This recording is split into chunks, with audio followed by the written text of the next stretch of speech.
answer it for me either. So you know what we should do? We should dial 411. JJ, hello. Hello? Michael, hello. I got your information. Thank you. Someone knows what 411 is, huh? Is that the one you're supposed to call before you dig? I think that's 611. Isn't 411 just for like, it was just for info, like Yellow Book or whatever, wasn't it? Yeah, I think it was just an information number. Like, can you look up the address of Home Depot for me? Yeah. Kids, back in the day before the internet. Might have existed into the internet for a decent amount of time. Before the internet could be in your pocket, right? The main thing was like 411 was the availability of, hello, I'm sitting here in downtown LA and I don't know which direction to go. I'm looking for this thing on this street or whatever. Cell phones. Or before that, where you're like, do you have the phone number for? Yeah. 411 information. So JJ, Yes. tell me how to fix an oven. So, this might not be super useful for people with ovens of different sorts than mine. But we have a gas oven here. And Okay. we have noticed it has been starting to take quite a long time to actually get hot. Or in some instances, it would just straight up not get hot at all. And that's a problem when you want to use it for anything. Warming? You could use it for warming? Yeah, if you want to wait like 30 minutes, feels too long, I would say. Mm-hmm. So, I did some research on the internet, as you do. Oh, yeah.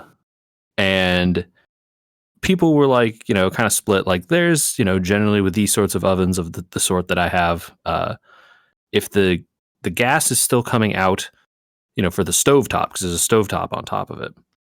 And it's like, if that part is still working, then it's not the gas. Like, the gas is still coming. So it's obviously that can't be the problem because it's the same gas. It's almost never the gas. You know what I mean? You should be able to smell the gas, right? If it's not doing anything. Yeah. Right. So, we're like, all right, so that isn't it. And they're like, so then there's like basically two other things it could be, right? The most likely one is this piece called the igniter. The other one is like the control electronics that control specifically just the oven part as opposed to the stovetop part. And they're like, and you immediately said, how much do those things cost? Because right. Yeah, exactly. Right. And the answer is the igniter is mega cheap and the control electronics are not. Right. Yep. And the internet is like awash with articles and people out there saying, oh, hey, what you should do actually is don't buy the one, the official part, because all the parts are actually the same. They just use different stupid plugs. Like, buy the $12 one and like splice the wires because it's just two wires. And so like, it's not, you cut it in time together. No big deal. Right. Okay. The most minimal of electronics. Yeah. And I'm like, this is within my capability. But is accessing it within your capability? So I wasn't sure because I couldn't find a video of taking apart my exact oven. I found a video of taking apart similar ones, but not the exact model that I have. But, some engineering intuition tells me that these are probably all built very similarly. But I was going to have to get in there to find out, right? Mm-hmm. Unless talking about overly fancy ones that get complicated on purpose. Right, and that super isn't this. Like our oven doesn't have like convection. It doesn't have any. It's just like it hot. No convection. It not hot. Yeah, dude. This is old oven. It's not fancy. Okay, we gotta maybe get you some convection. Yeah. Look, we're not super. we're not super excited. Look, I can't. Yeah, I'm just gonna buy a little rotating fan and stick it in there. I'm sure that won't be a problem. PC fans are meant to get hot, right? Yeah, 500 degrees. 500 degrees? Question mark. So the hardest part I think in the whole thing was taking the door off. You had to take the door off? Dude, you had to disassemble. Like I had to disassemble almost the entirety of the inside of the oven. Oh, wow. But again, so was it worth it?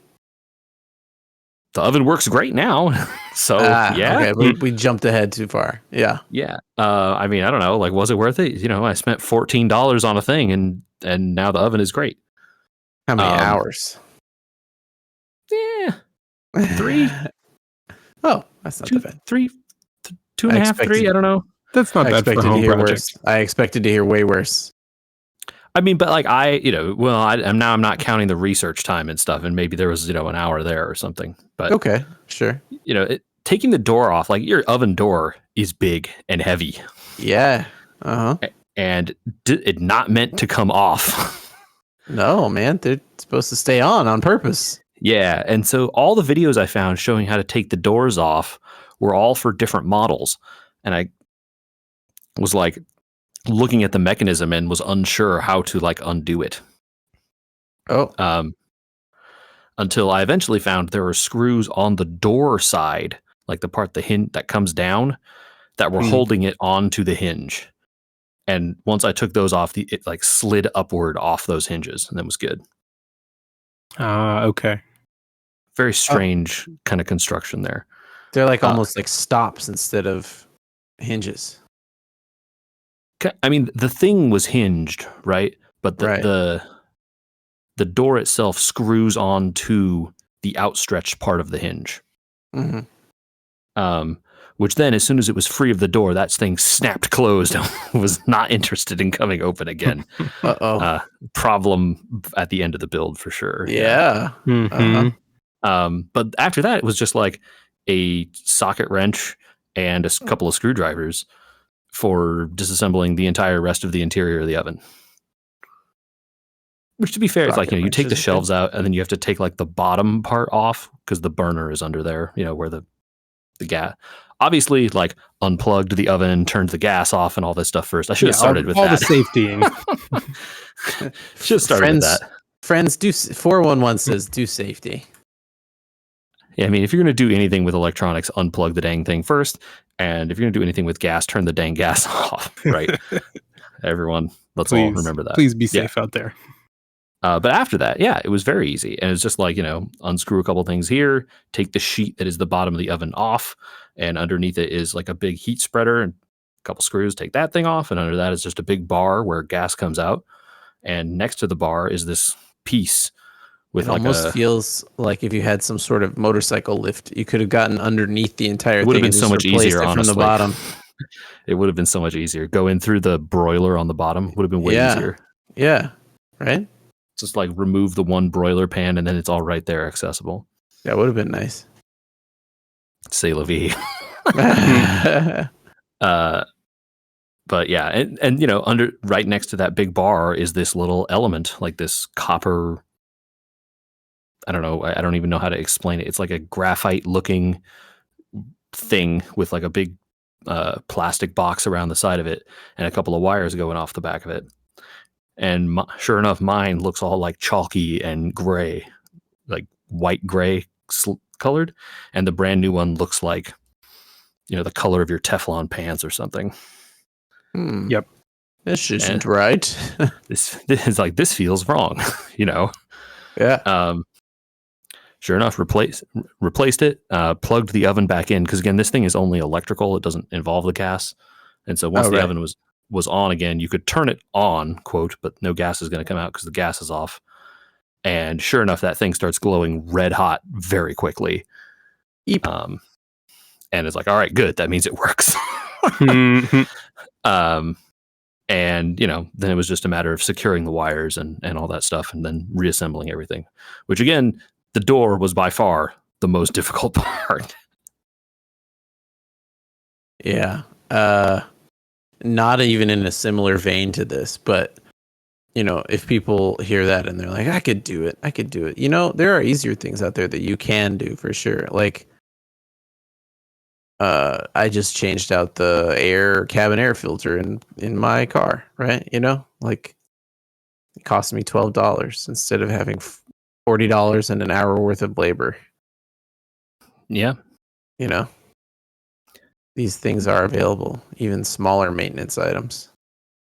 It's nice that your car manufacturer puts that in a place that you can get to. Well, they're Korean, so they think about the ownership value versus the how do I squeeze it all into this tiny little Supra frame. Or how do I make it so that they have to bring it back to the dealership to get worked on? I don't know about that. I think honestly a lot of it is design. Really, really, it comes down to the fact that like in my engine bay, there's a lot of extra room. And in his, there just isn't. So like even the engine air filter I can get to by just opening up a tab. And the idea behind that is there's all this space. Why don't we make things easy for maintenance? And that makes it easier on a dealer too. A dealer would prefer it also, right?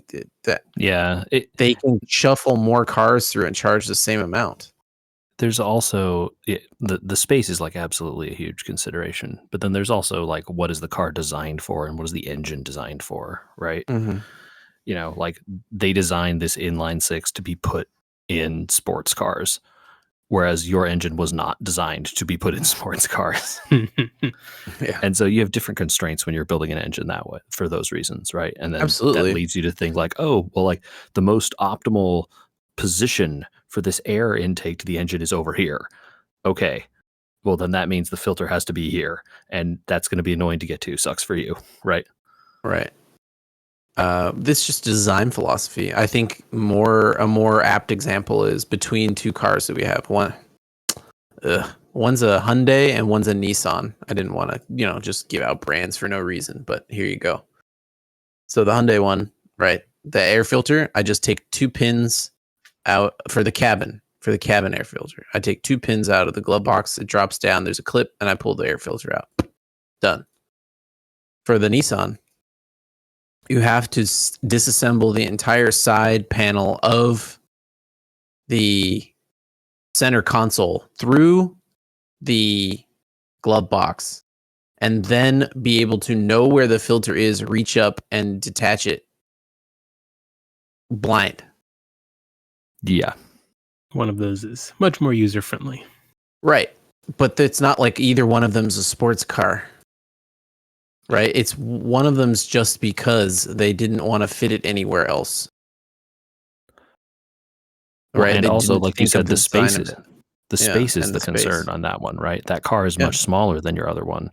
So they may have had no option of like, well, you have to be an air filter somewhere in this thing, right? Yeah. So I think in terms of all that, though, it's a lot easier for even the places that want to charge more to have easy access for it, right?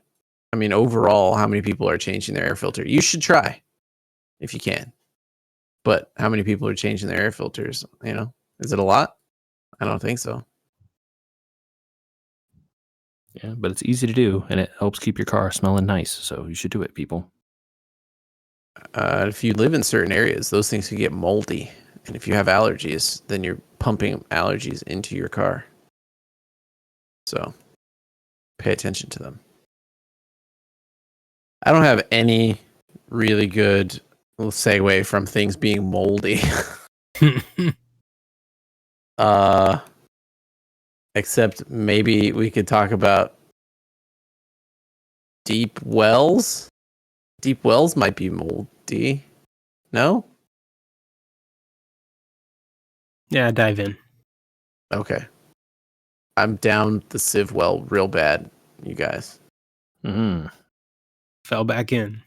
I did. I thought I would be out once I won as France, JJ.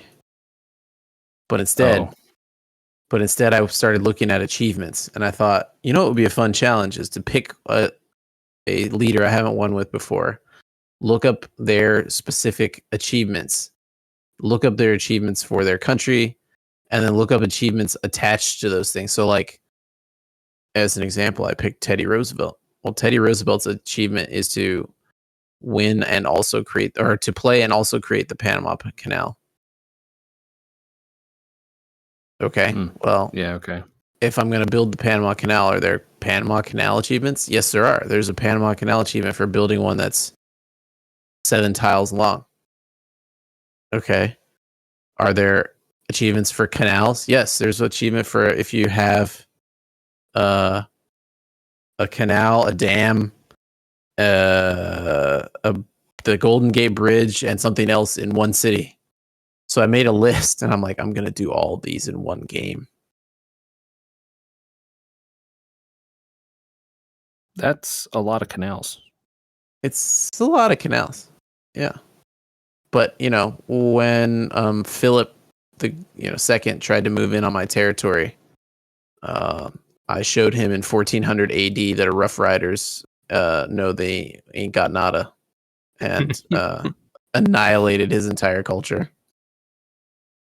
I mean, he started it. He did. I raised all of his cities except Madrid.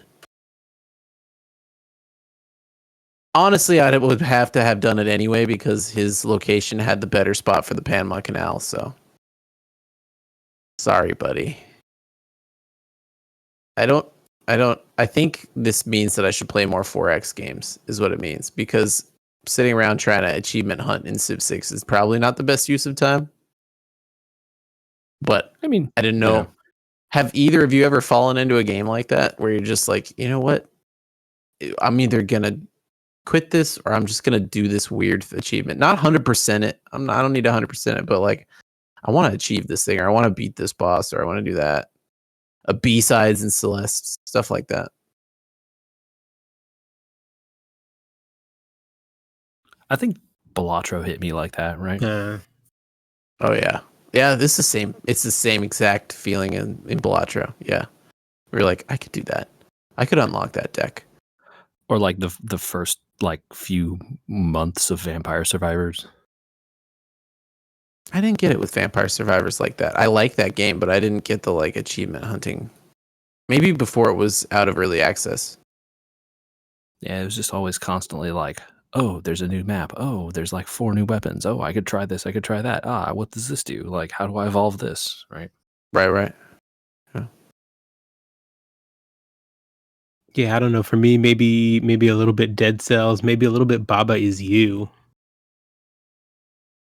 I remember Baba Is You is definitely one of those where it's just like, oh, but what if I try these levels over here that I haven't opened yet?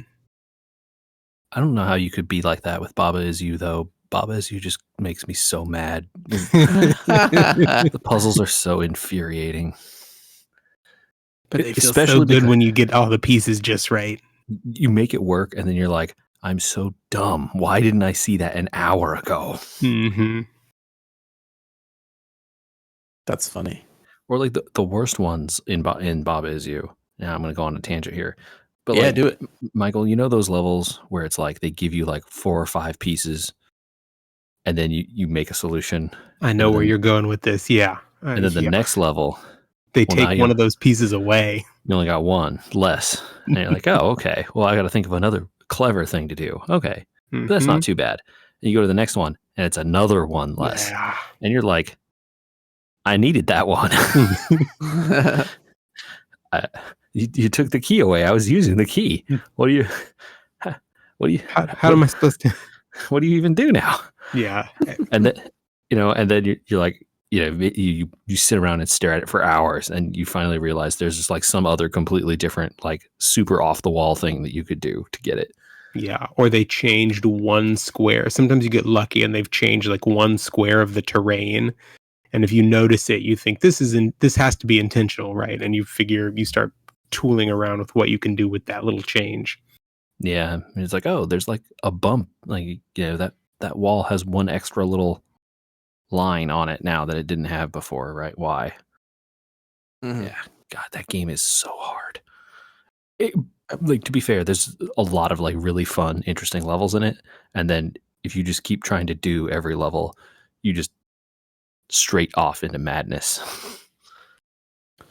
It's funny because I got into like staring at achievements now.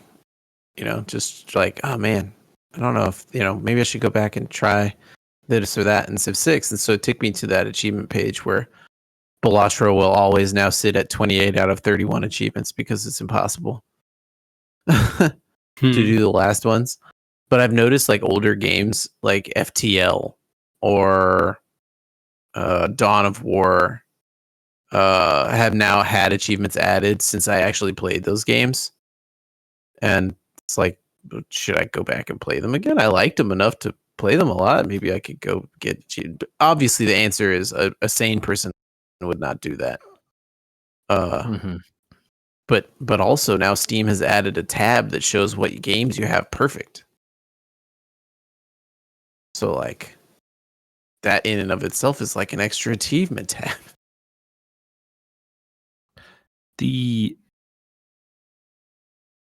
Who's looking at this besides you? No it's one. you. Yeah, it is me. That's why it's a well, JJ. I see. Right? Okay, I'm down there by myself. the abyss also stares back into you. I got it. Old games don't really have them unless you sign up for that website. What is that one again? Retro game something. Oh, the retro achievements. Retro achievements. Yeah. So most of them don't. And I was trying to put games without achievements in front of one of the kids. She's trying real hard to find a game she likes that she could play by herself. So I was trying older games like Mario, Super Mario World, these types of things. And each time, well, it started with trying out Super Smash Brothers for some reason. And every single one was, it's not for me. It's not for me. It's not for me. I wonder if the achievement generation and the new way of making games really just is not going to allow older games to survive without us.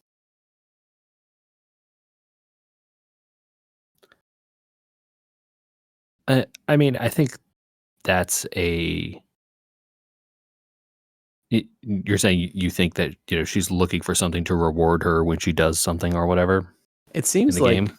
It seems like the idea that we were playing Excite Bike 64. It's brutal, first of all.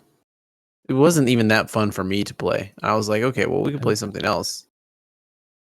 But the idea of like, we need to preserve all these, they need to be played in the future, all this type of stuff. I don't think kids in the future will ever want to play a lot, if not most of these games. There are some classics that are going to stick around, but the idea that Mario doesn't reward you is probably wrong. Right? Like Mario rewards you. You get to the end and there's a flag. Right. Yeah. But there's a lot of them where the reward is just not as deeply satisfying, probably. Like finishing a race in Excite Bike is very quick and just not really as deep, I think, in the visuals and the challenge probably as much. And I mean, that's how things are, right? You can't force, you can't expect someone to relive the sort of games that you played as a child and have the same sort of feelings you did about them, because that isn't the world that they live in, right? Right, yeah, absolutely. Yeah. So and the ones that are classics for a reason and will stay that way.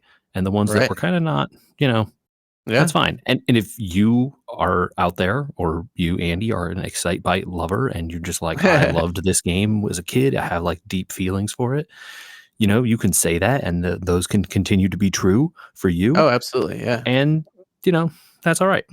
Yeah. it was funny because all these people are talking about how we need to have all these games accessible. All the games from these need to be accessible. It's like, really, a curated list isn't that bad of an idea for a lot of the younger kids to get them into them, because they're not going to want to play most of them. Like one of the comments she made about, I can't remember which game we brought up. It was Mario Kart SNES. I put Mario Kart SNES on, and she's like, this is too hard. This is way, way, way too hard. And it's like, yeah, because the new ones are designed for kids to play them, right? The old one was designed to be a racing game with the controls that were available. The new one has like auto controls and helps drive the car for players when it detects that they're too young to be driving the car well, and all that sort of stuff built in that makes it fun for them to play. And so I'm not surprised. But the only comment that really came out of it, with other than this is really hard, is this game looks like Minecraft. You know? Well, this is none of this is. I'm not trying to be negative, but it was a realization for me of like, I'm not going to be able to pick up old games and give them old games and see if they'll play them. It's more like find new versions of old games or something. Well, but there might also be some measure of, you were saying that there was a lot of, oh, this isn't for me, this isn't for me.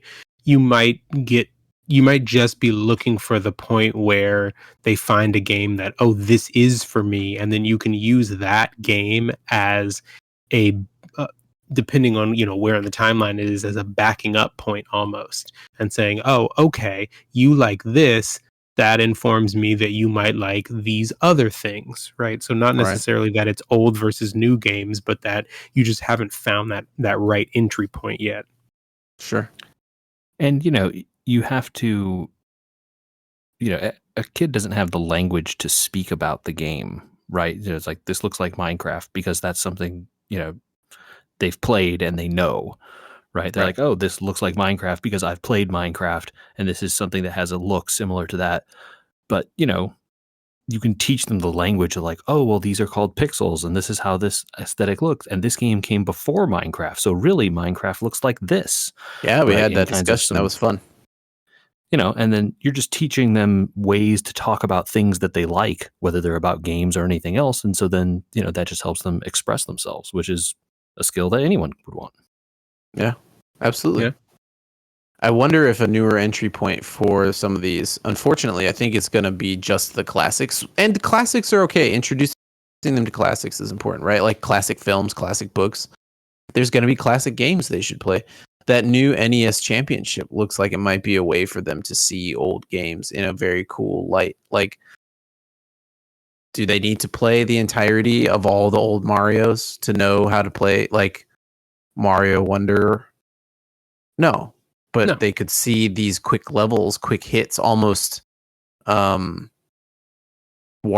style quick hits of these old games, right?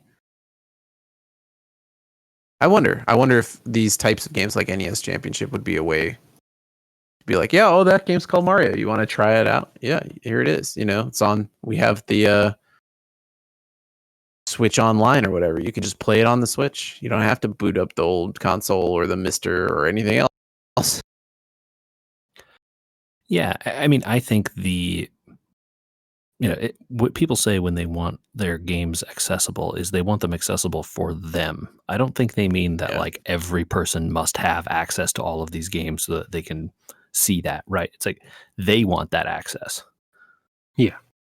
There is, that was loud. There is some altruistic sometimes arguments being made about like all games that have been made, of all games that have been made, like 80 or 90% of them are still unavailable for people to try to play legally.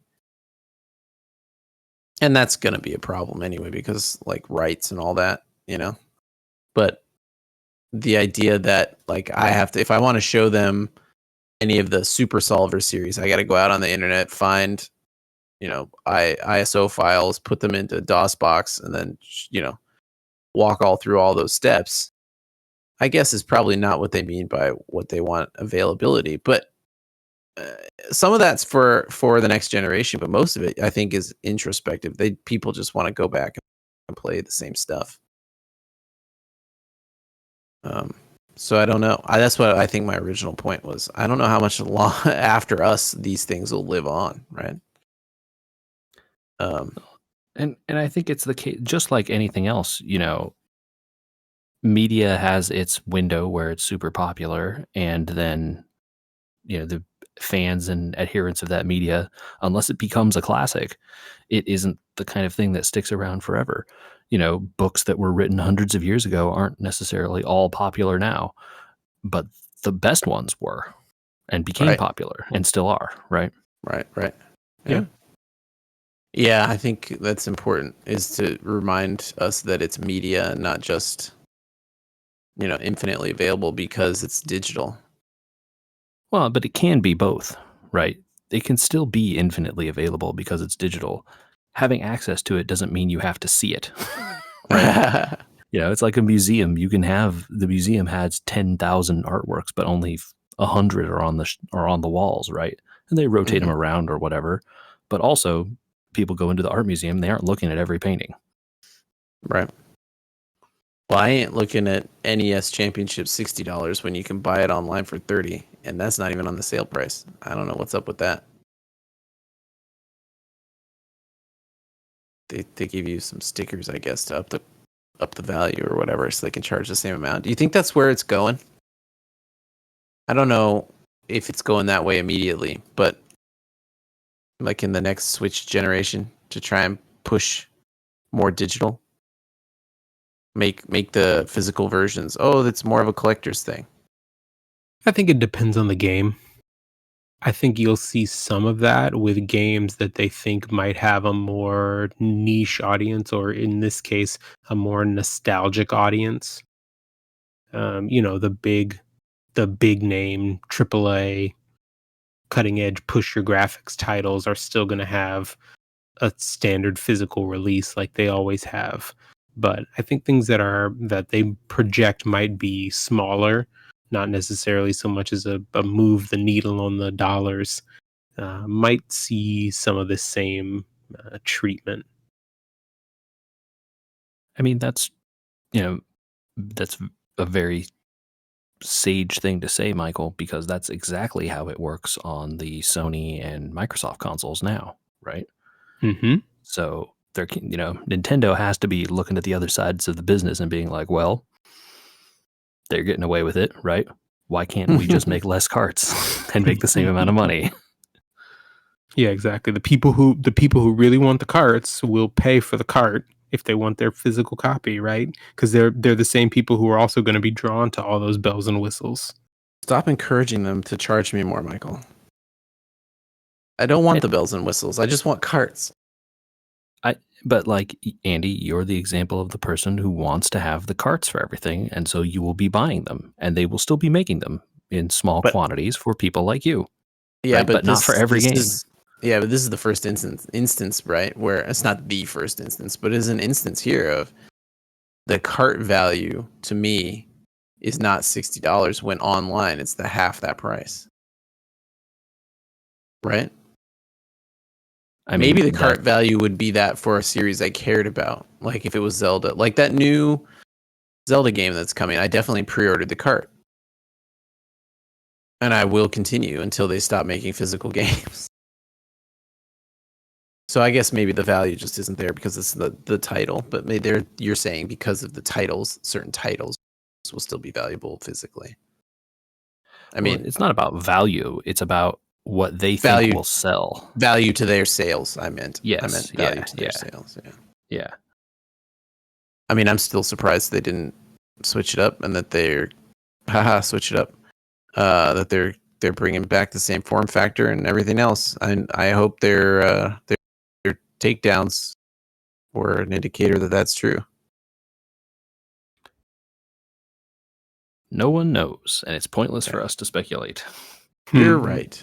Because whatever we say, then Nintendo will be like, this is the one that comes with the vitality sensor or something nonsense, right? Right.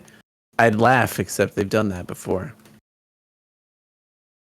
Well, instead of speculating, we should call 411 and have them tell us what's happening at Comic-Con this week. We're going to see each other, and Comic-Con is coming. It is essentially here. Yes, that's true. I'm going to have to edit this tonight and post it tonight in order to go to Comic-Con tomorrow. Yeah. I think, y'all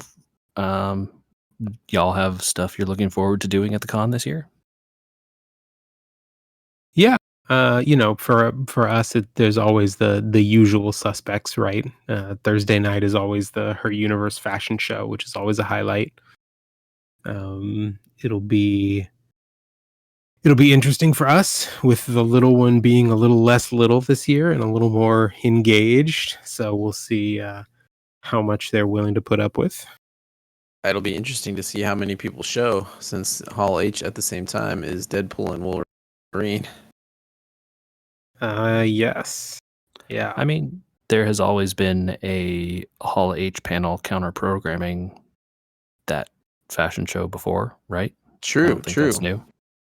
But our attendance at the fashion show, personally speaking, will likely be at least 30% less from the group that we normally bring, just alone. So the overlap might be larger than before. Could be. Because of the Deadpool and Wolverine panel? Correct, yeah. Oh. Who else Specifically. from the group that you know is going? I can Besides text me, all who that is- to you till later. Besides me, who is not usually a part of that group. No, there are others. I can text them to you. Okay, I didn't know that. Yeah. But yeah, so JJ, I know I sent you. I haven't really even gotten to look through it myself. I sent you that laundry list of the offsites. Did you find anything good in there? I didn't find too much. I signed up to try and get into some of them, but I haven't seen or heard back. So I'm assuming that means that didn't happen. I using my Google Play status, I was able to get a line cut access thing for the Ferris wheel. That's cool. Where is the Ferris wheel? Not sure, to be honest with you. Oh. But it's like Marvel, whatever the game is, themed. Snap? No. Some other Marvel game. And anyway, if you have Google Play, whatever, you can sign up and they'll give you a code to skip the line, basically. So, having made fun of the banner sponsor for the badges being Paramount with their silly logo, it does seem like more places are back and advertising than before. Is that anecdotal? I don't know. Yeah, I don't know if I have a feel for that yet either. I think I'll have to get down there and really see what's going on this year. Fair enough. From the updates that I've seen, being posted on the internet, there's, the usual amount of hotel wrappings and signage and stuff going up for various things.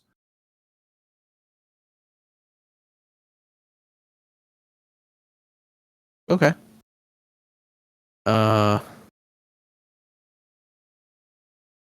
don't know. I'm probably look for a signing or two, maybe.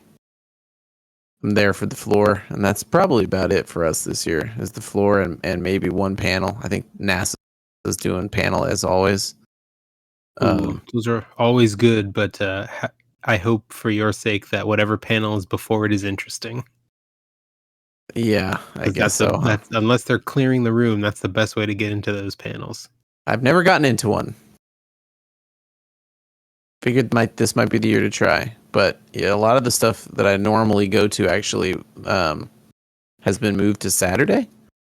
So like discussions with certain authors or things like that used to be on Fridays are now on Saturdays. So we're gonna miss those, having decided to bow out of the convention a little early this year. I think it is interesting to note the convention programming this year. I feel like there was a lot of hemming and hawing about like what sorts of shows, and like there didn't seem like there was going to be a lot of high level programming, which is why a lot of panels seem to have gotten shifted around in days. Oh, so there's some high profile, high level programming, but there's not a lot of it. I think there's no Hall H programming on Sunday at all. What? Oh, whoa! I hadn't seen that. What? Yeah, I think that's true. If you go check the schedule here on your phones or whatever, I think that's the case. Wait, no, that's that's been true before. Because that's why the floor is always crowded on Sundays. Yeah, I know it's not unprecedented, but I think also there are panels in the past that used to be in Ballroom 20 every year that aren't back, right? Like some of them because of like those shows ended, like Sure. But in other cases, they just aren't doing a thing this year, and so a little bit less of the. Marvel is back, so people are excited about that, right? And we just talked about Deadpool and Wolverine, but is I think Marvel back? Yeah, they are, right? It's not just Fox. Yeah, they're there. Yeah. But Blizzard doesn't have a booth this year. Well, their booth last year was pretty sad to begin with. Yeah, and totally having canceled BlizzCon. I mean, you would think they would not show up at Comic-Con. Yeah, but it's emblematic of a bunch of stuff is kind of in flux, and so they moved a bunch of stuff around that may have been, in a prime position before, now bowed out, and the space is available, right?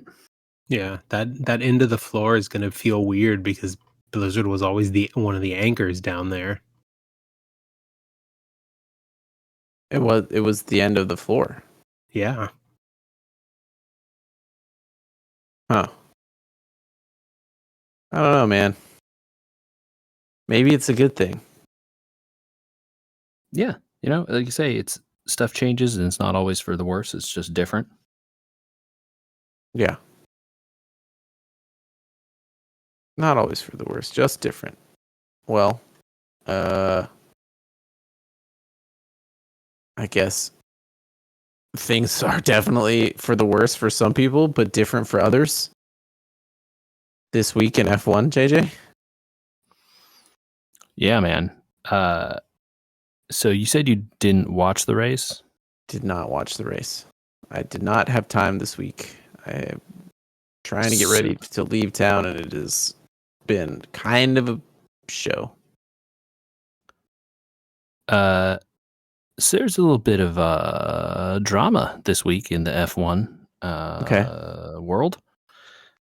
The race this past week, it going into qualifying, people were basically saying like, these McLarens look like they're pretty fast. I don't know about Red Bull around this track.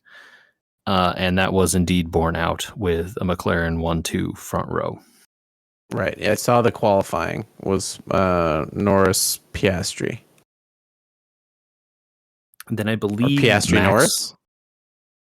No, I believe it was Norris first in quali. Mm-hmm. And he was Max was third. Yes. And then Hamilton, and then I forget. Notably, not Perez, who was down in 15th or something pointless. And then Russell was also in very low ranking because he didn't choose to go out again and his times got beat. And then he ended up getting eliminated before he should have. I did see Verstappen did not go out in Q3 either because he was just meh. Don't care. There was a lot of rain coming and going during quali, and so it was if you set a fast time once while it was dry and then it starts raining, it's well, you're not going to go faster in the wet. So your only hope is that it dries out and then you could do a lap again later to be faster. But, what are the chances, right? So, but that wasn't the excitement. The excitement is once the race finally started,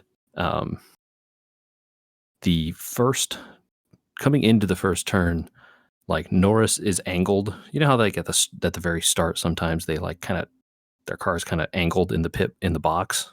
Yeah, they cheat a little tiny bit to get off the line at the direction they want to go. It wasn't a little tiny bit. Then they should have done a second formation lap. He didn't move before the flag. He was just angled quite aggressively towards Piastri. He had to still be in the box. He was within the box, but it was noticeably obviously angled. Okay. It's like, 10 degrees off vertical or whatever, where it's like very clear what's happening here.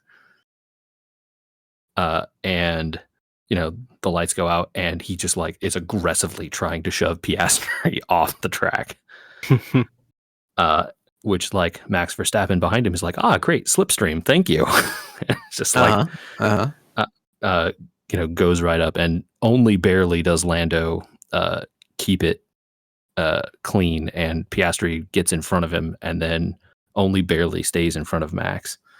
So Norris again almost crashing into people because he's young and aggressive and wants it too bad. Yep. And then Max gets past him. Is it the next lap or a lap later?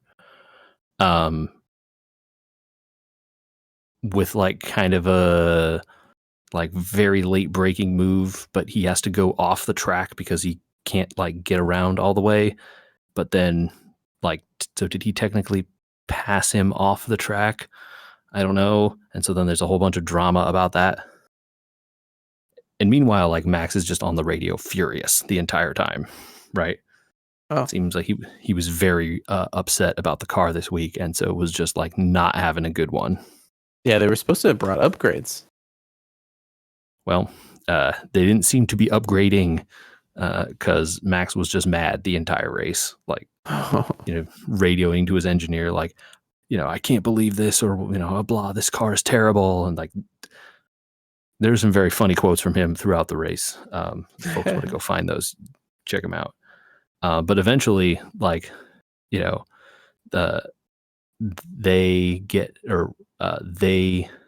his engineer tells Max, like, you have to give him the place back or we're going to get a penalty, and like, that is just like, I think this just like sends him over the edge. And for the rest of the race, he's like super mad at his engineer for the entire race. Like, I can't believe you gave me this terrible strategy and like all this stuff that's going on. He's just like screaming out on the radio because they send him longer, and he also gets overtaken by Hamilton and who else? Whoever was in fourth. And he ends up in fifth for a while, and he is very unhappy. So bad tire strategy as well, huh? Yeah, so they had the wrong strategy calls here because the undercut, I guess, is very strong, and a bunch of people pit before him and then pass him after he comes out of the pits, right? Man. And McLaren makes the strange move to pit Norris first before Piastri, who is leading, right? Piastri's in first, and effectively undercut their own driver. So McLaren's still not immune to their own bad decisions. Right. And so then later, when they pit Piastri, he's now behind Norris. And they're like, to Norris, like, okay, we did this pit to cover off Hamilton behind them, right? Because Hamilton is running third now. But, really, we weren't trying to undercut Oscar. So if you could just like switch around Lando, that would be great. Radio silence for like 8 laps. With increasingly desperate messages from the pit wall being like, Lando, can you hear us? We asked you to do this, remember our meetings, buddy, gotta work as a team. Come on.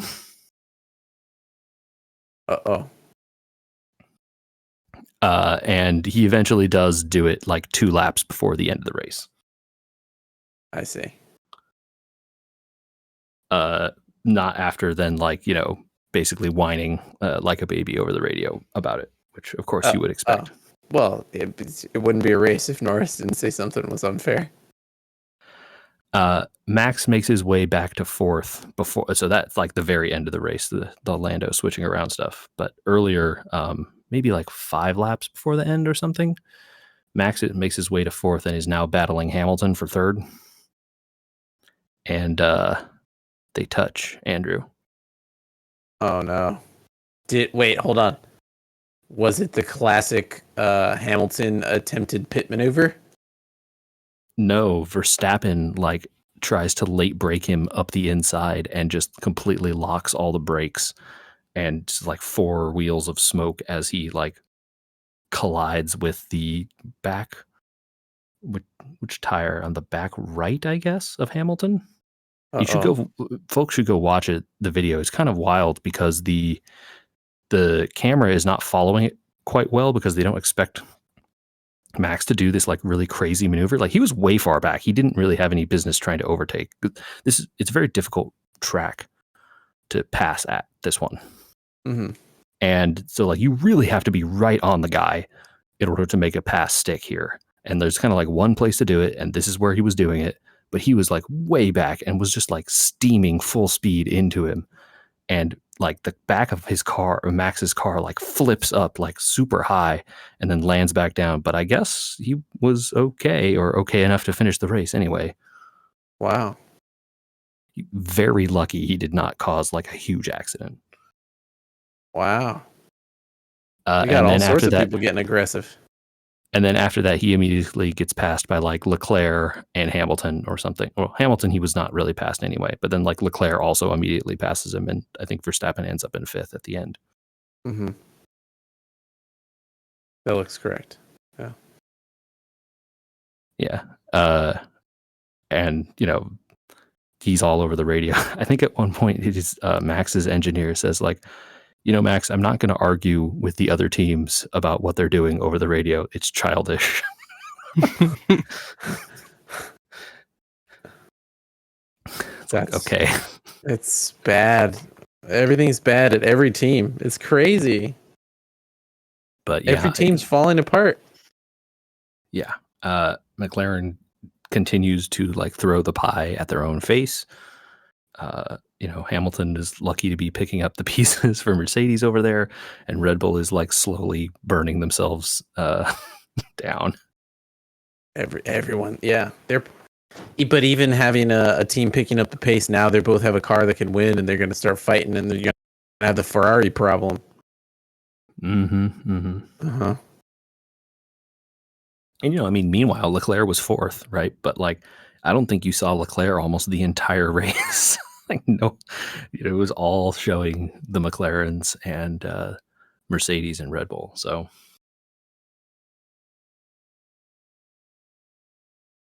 wow.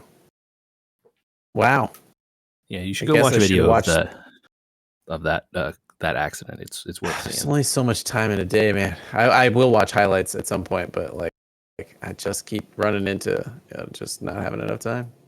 F1 fell by the wayside this weekend. It sounds like it was the wrong week. Well, at some point in the next couple of days, you might have some time while you're standing in a line. So that's true. I do have some F1 TV and a good pair of headphones. There you go. That's a good call, Michael. Well, the other idea that JJ had was whether or not I should try and tackle the end of Bestower of All 8 while at Comic-Con. So what is your quick impression of how doable that would be, given how the game can crash while doing it? Should I wait until we've got those passes? So, yeah, you could try waiting. So the passes might help you. I wouldn't necessarily wait. Have you tried the fight yet? Let's start there. I've done the first section and lost. Okay, so you haven't gotten through to the okay.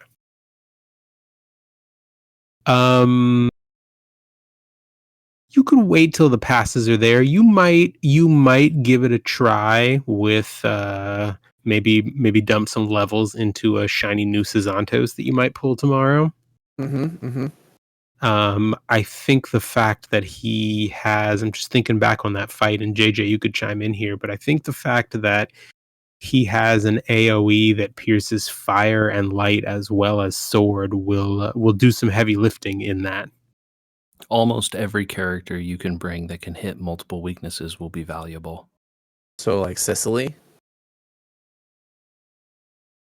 You need elemental weaknesses and non-elemental weaknesses. Because you might be able to get away with a character that hits all physical and not elemental. You definitely can't get away with trying to do one that has multiple elemental but doesn't cover a physical. You might get stuck trying to do that at one point.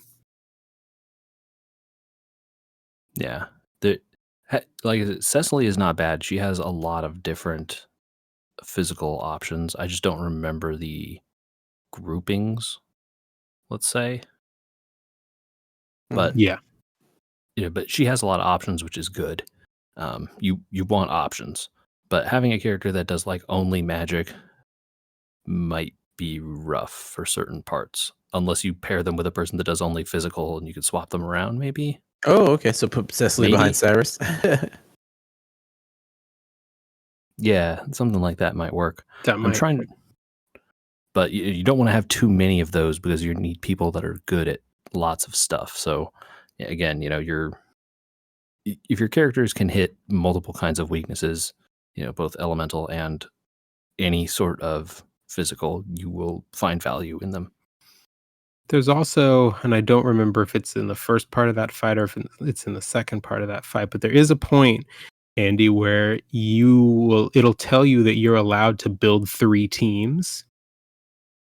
Okay. And that, I will say, that is something that you might want to lean into a little bit, only because a lot of the game up to this point has really been put your best team together and throw it at the fight, and you should be able to win. In this case, it might behoove you to leave something in the tank for a second or third team. I see. Oh boy. See, this is the problem. It just gets so complicated. Just like learning fights again. Like we're going back and doing all the in this case, like the most important thing to do is bring a character who can like detect a bunch of weaknesses and keep them alive, because you aren't likely to win your first run. So you can just reveal what every weakness is. Gotcha. Yeah. Yeah, or someone who you can boost to reveal like 4 at once. Yeah. And then, because if you'll have to learn all the sorts of mechanics and stuff of the fights. And then, once you sort of have that down, then you can build some teams that you are pretty sure will get you through and, make some runs at it. Yeah. But definitely someone like Sazantos and Erica and will make, and Bargello, right, are going to be like really nice because they have a lot of options. Sure. And you can just break with a dagger, kind of. Right. Yep. Wind is also a dagger. Light is also a sword. Dark is also a sword, right? Like all that kind of stuff. Right. Well, were either of you overall satisfied with what you heard about the producer comment or whatever that came out after all the drama? Seemed very Japanese to me. It seems like we're working on it is the answer. I think that we got the best that we were going to get out of that, and it's way more than they had to share, definitely. But I think that the way that they went about it, was the right way to handle it. They didn't promise anything other than to say that they are looking into it, but they did at least explain their motivations for making the choice that they did, which I think metrics. Whether or not you agree with it, I think that it definitely helps to understand where they were coming from and why they thought that they were making the best decision for the game community as a whole. Yeah, I can see that. I am super glad that it was right up front, only because I would have had to. So normally I watch the live streams of the Tavern Talks with with Twitch chat still on. I don't pay a ton attention to it because I'm usually doing something else at the same time anyway. I'm just listening. But it would have been insufferable if they hadn't said anything or had buried it towards the end. Yeah. I think it let them get the nastiness out of the way and move on to the other news. Yeah. So silly. Yeah. In my opinion. I think it was about the kind of response you would get, but at least they said, hey, we'll look into doing something, as opposed to saying like, lol, no, or nothing. Mm-hmm. Okay. Yeah. I think that's as deep as it gets. Well, JJ, I do see that on Saturday there's a Star Trek panel in Hall H, and it's about Section 31. So, Yep. if people want to save you seats, where should they email? Yeah, email that to me personally because, I would be interested. But I'm not going to give my email out on this podcast, but they can email us podcast@weweregamers.com. That is podcast@weweregamers.com.